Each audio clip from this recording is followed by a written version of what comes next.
مریض: آپ نے جو دعا پرچی کے پیچھے لکھی تھی وہ تو پورے شہر میں کہیں نہیں ملی۔ فیصلہ بادی ڈاکٹر: لو دسو۔ ماما: وہ تو میں پین چلا کے ویکھیا سی، لکھدا ہے کہ نہیں۔ زمانہ طالب علمی میں ایک مرتبہ اردو کے پیپر میں لفظ شدہ سے 4 لاکھ کے لکھنے کو کہا گیا۔ میں نے جواب دیا: شادی شدہ، گم شدہ، ختم شدہ، تباہ شدہ۔ اگلے روز استاد محترم نے پیپر چیک کر کے دیے تو مجھے لاکھوں والے سوال میں 4 میں سے 8 نمبر ملے تھے۔ میں نے استاد صاحب سے فالتو نمبروں کی وجہ پوچھی تو ہنس کر کہنے لگے: پتر، 4 نمبر صحیح جواب کے ہیں اور 4 صحیح ترتیب کے۔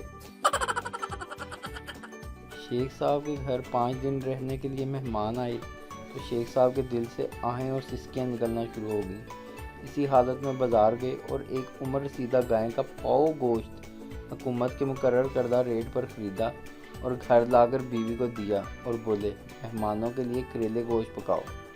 کھانا پکا لیکن گوشت اتنا سخت تھا کہ کھایا نہ گیا اور کریلے ختم ہو گئے۔ اسی طرح اگلے دن شیخ صاحب نے حکم دیا: آج پالک گوشت پکاؤ۔ اگلے دن دال گوشت پکاؤ، پھر بھنڈی گوشت، اور 5ویں دن شیخ صاحب بولے: آج آلو گوشت پکاؤ۔ یہ سن کر مہمان نے اندر سے آواز دی: نہ شیخ صاحب نہ، گوشت کسائی کو واپس کر دیں، ابھی تازہ ہی ہوگا، اور میرے لیے صرف آلو پکا لیں۔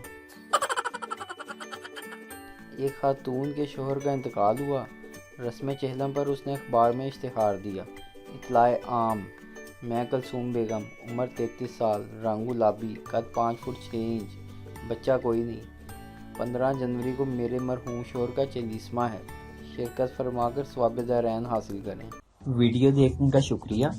لائک کیجیے ہمارا پیج NTV اردو، اور ویڈیو پسند آئے اسے ضرور شیئر کیجیے۔